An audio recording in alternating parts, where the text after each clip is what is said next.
All right, guys, thanks for taking the time to spend a little time with me. I always appreciate that. And here we are again. What's under the hood? Another example, and we'll take a look at what's going on in this particular play.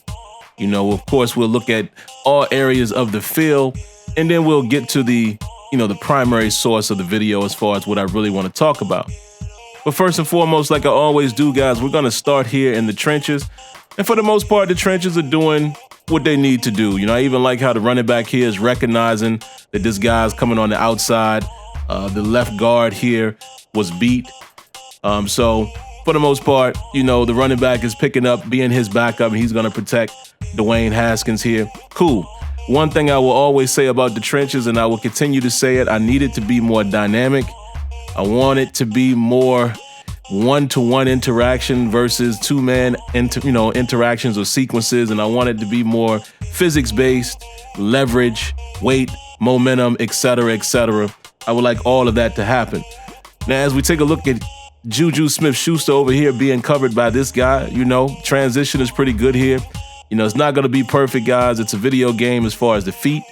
It's funny hearing me say that because I'm always the one that's talking about player movement and player likeness and things of that nature. But for the most part, man, this is a good transition. He's keeping his eyes on Juju as he goes into his trail technique here. Because this is not man coverage right out the gate. You know, this is a zone coverage, but of course, this is the only guy in his vicinity. He's going vertical, so he's going to go vertical with him. I can live with that. Also, if you look inside there, you know, a little bit of a nitpick, you know, if you look at the linebacker there, number 44, as we're looking at the safety here, but, you know, I do like how both of these guys are recognizing the only threats coming their way, and they're getting their depth. But a little nitpick that I would throw out there is I just don't like the way it looks, the way number 44, you know, runs out to chase Juju, and then all of a sudden he just realizes, whoop, I'm across the line, boss. Cross the line, boss, I got to get back. I don't like that. You know, just make that look a little more organic, and let me just see more of his decision.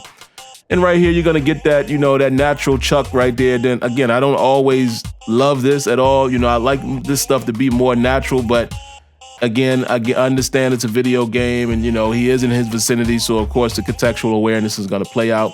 I get it. And again, I like how this safety here is, you know, playing this guy as well. This is his closest threat. You know, so he's going to jump him. And look at the coverage underneath there by number 42. All of that looks good. Have no problem with that. Now, here's what I want to talk about. The ultimate immersion killer. Look at this right here. Again, you got this guy playing Chase Claypool. He's going to turn and run because Chase Claypool is going vertical. Chase Claypool is a lot faster. And keep in mind, guys, this is what you know, the speed threshold, I believe, in this particular game, I have it down to 34. And Chase Claypool can run like that. I love it. I love what happens here. You know, I make the right read, but look at this. The ultimate immersion killer. Now, this goes in my favor, right? However, it's a forced outcome. And I'm going to continue to drive this point home. You guys are gonna keep hearing me say two-man animations need to be a thing of the past, or you have to find a way to marriage the two so it's not so obvious and it doesn't, you know, break and kill the immersion of the game and force the outcome. Again, shout outs to 2K Sports. I think they've done a good job with 2K basketball, at least attempting to get rid of or at least reduce the amount of two-man sequence animation. You got to applaud them for that. But look at this. This is a forced pass interference where it should have just played out naturally, and it didn't. Got to fix that. Again, guys, if you haven't already, make sure you subscribe, cut on your notifications, hit that like button. Catch you in the next one. Peace.